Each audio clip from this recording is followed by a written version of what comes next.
Welcome into Cullman today. I'm Debbie Wood along with Javon Daniel. Javon is here this morning representing Cullman Caring for Kids. And of course, this month is Child Abuse Awareness Month for the whole entire month. And this is something, Javon, we need to be thinking about every day, but definitely this month. Child abuse happens every day. It happens every minute of every day. It happens right here in our community. So our dream, our mission at Cullman Caring for Kids is to do everything we possibly can to stop or prevent child abuse. And if we can't, if it's already happened, then to see that the victim gets what they need. Right. And we tell, especially the children, that it's okay to tell. It's not your fault. Exactly. And you can tell someone. And let's talk about that just a little bit. So many people at home maybe don't know exactly what Cullman Caring for Kids, what you're responsible for, but you actually go into the school systems, the city and the county, and you explain. Do you have a class? Tell us what you actually do. Do you talk with the children as a group, or how is that handled? We go into each of the elementary schools, grades K through 5. Our program is called CARES, and it deals with child abuse or neglect. We tell children what abuse is, good touches, bad touches. Right. And we see about close to 10,000 students a year. And the biggest thing, I think, is to tell them that it's not their fault. Right. And they didn't do anything to cause it, and it's okay to tell someone, even though they've been threatened or told it's a secret. Now, at that time when you're explaining this to these children, have you ever had a child to, maybe after the program, to go to a teacher and say, this is happening to me? Does this happen? Yes, it does. Over the years, it's happened at different levels, but Nancy Bryant, who is our assistant director now, did the program the first 4 years I was there. Right. And her last year in the classroom, she had over 30 disclosures directly to her, not to counselors, not to teachers, but to her about child abuse. Wow. And of course, those were reported, but the CAN unit, the Child Abuse and Neglect unit at DHR, says they can tell exactly where our person is and which school they're at by the reports they get, because kids will tell if they know it's okay. Right, exactly.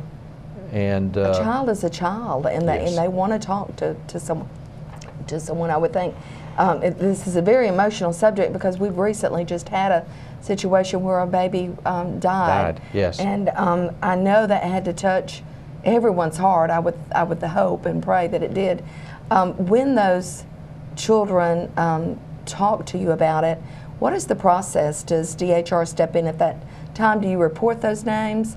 Do you wait and let the family report it? How does that work? Okay, when a child discloses at school or anywhere, wherever it may be, we are mandatory reporters under the law, so we are required to report it to DHR. Right. Our policy there is that the person, the CARES facilitator, contacts DHR immediately or as soon as possible. And makes a verbal report. They also fill out a CAN form and submit that, and then they do a report which comes to me. So actually it's, and that's just a way of making sure that everything is done that can be done. Is that, I would imagine it has to be a very touchy situation. If a child is being abused at home, one parent or both parents, how in the world do you get the cooperation from that family to seek help? I mean, how in the world? Well, that's not within our purview. That would be DHR or law enforcement that would do the actual investigation. Got you.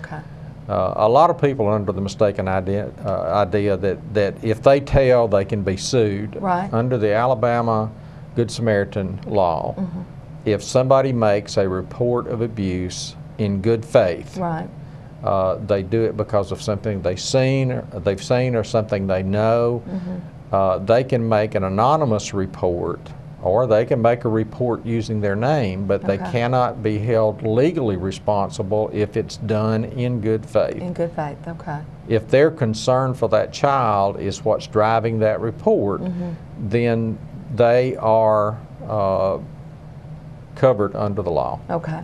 Do you feel like that the majority of our teachers in our school systems are aware of the signs of child abuse, that they could actually maybe initiate, you know, a call to you or whatever? Do you feel like that they know what to look for? Teachers are taught that in school. They're taught that during in-services. We have been doing in-services when they do their at the beginning of the year, talking about that. We've had several teachers on our radio program each week talking about mandatory reporting. They're aware that they are mandatory reporters, and we hope and pray that they all know the signs of abuse. Here again, that's something we have to be asked to do. Exactly. And abuse can come in so many different forms. Yes. Right? I mean, it's not necessarily just leaving marks on a child, but it can come in other forms. And I would think that the teachers and personnel would be able to, you know, if a child is withdrawn or if they're acting out or what have you, I would think that those would be some of the signs. A drastic change in their attitude, a drastic change in their demeanor, grades going from A's to F's in 6 weeks, withdrawn, angry. There are all kinds of things that you need to look for, and they're by themselves they may not indicate abuse. Right. But if you add the totality up of how that child has changed, and it does change them. There's no way it could not change them. Because I mean, there again, we're talking about a child, just a little fella that hasn't been on this earth very long, have they? They haven't learned the things that you and I have learned. This year alone, I'm sorry, in 2013, we have a list. How many children died?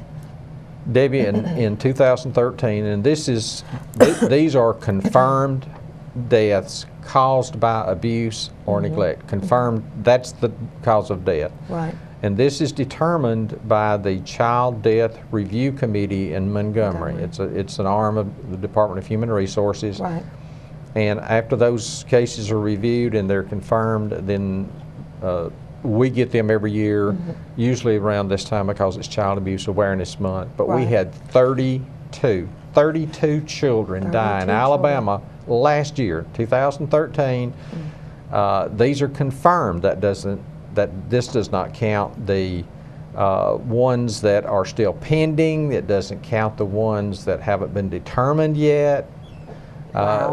This number could be a lot higher, but it'll never get a lot smaller. No, it will not. Well, and you know, you take that number 32 and you line up 32 children, and you just think about that for a minute. Just think. I mean, one is just too many, but 32 is almost incomprehensible. Think about, we had a young lady last year that participated in our vigil at the courthouse, and she did a poster. And at that last year we had 21, and she put 21 school chairs on a poster. That's a class. That's a whole class of children. This year there are 32. So 21 in the state last year, and this year 32. This is the most have risen. In the 13 years I've been at Cullman Caring for Kids that we've been doing this. This is by far the most. The most, okay. And that's in the whole state. Our numbers for our county that were reported last year, did you tell me it was 500 or 800 reported cases? We had 852 cases, or DHR had 852 cases reported of child abuse or neglect to their agency from January 1st of 2013 till January 31st of this year. And that's staggering, isn't it? And that's just reported cases. That's just reported cases. Yeah, that's the ones that we don't even, there's so many more that we don't know about because they're not being reported. Exactly, and we need to do our part, folks. If you see or hear or a child tells you something, it needs to be reported. Do not be afraid to get involved.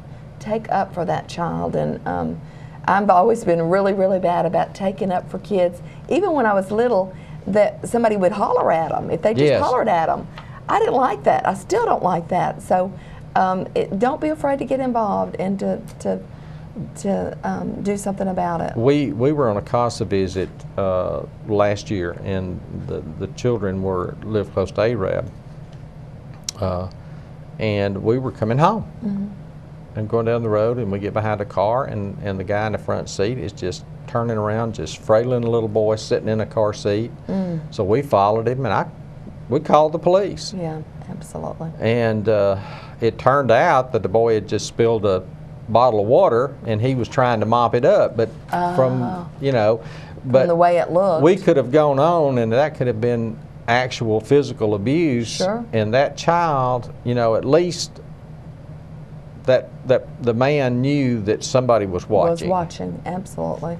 We didn't do it for spite. We did it for the child. For the child. So remember that, folks. And something else that we can do for our children, and for the children that have lost their lives in our county as well as the entire state, is tomorrow, actually, National Day of Hope. Yes. And tell us about that.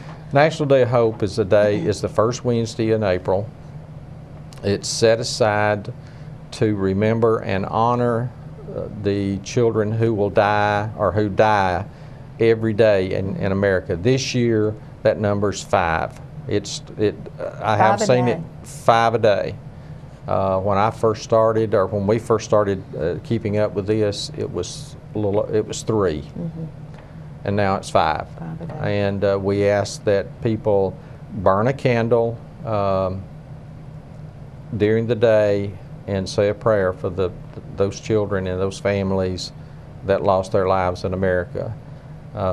Then Wednesday night, tomorrow night, we will be having a candlelight vigil in Depot Park at 7 o'clock, and everyone's invited. And we will honor the 32 that died in Alabama on the Day of Hope. Okay, so that's tomorrow night, and at 7 in Depot Park, and of course everyone is invited to attend, and the 32 candles that represent the children who died in the state of Alabama, like Javon said, in 2013. So please join us. Enough is enough. Stop child abuse now. And blue ribbons, we need to have those out the entire month of April. Yes. Where can we get those? You can get them from our office. DHR, I think, has some. We're doing a collaborative event this year. Okay. We're doing a memorial on April 16th, 2 weeks from tomorrow, on the courthouse steps, honoring those 32, and it'll be a special ceremony. And following the ceremony, we will have a walk from the courthouse to Depot Park in honor of those children. And that'll be 2 weeks from tomorrow at 11, right? Yes. 11 a.m., so that won't interfere with your church night. No, and you can take your lunch a little early and come and join us. Okay, so that'll be in front of the courthouse, and walk from the courthouse to Depot Park at 11 o'clock, and that'll be 2 weeks from tomorrow. That should be, let's see, 14, 15, 16th. Yes, ma'am. And so make sure that you come out. And if you can attend for some reason, just keep them, all these children, all of our children in your thoughts and prayers, and say an extra prayer for them. And certainly for the family that was left behind with this most recent case of abuse. God said, don't stop the children from coming to me. And he wasn't talking about their death, he was talking about their life. Absolutely. And that's something we just have to keep in mind every day. Absolutely. Javon, thank you for being with us this morning, and thank you for tuning in, and we hope that you will get involved and stay involved. And that number, if you need more information, Cullman Caring for Kids, 256-739-1111. We'll be back with more of Cullman Today right after this.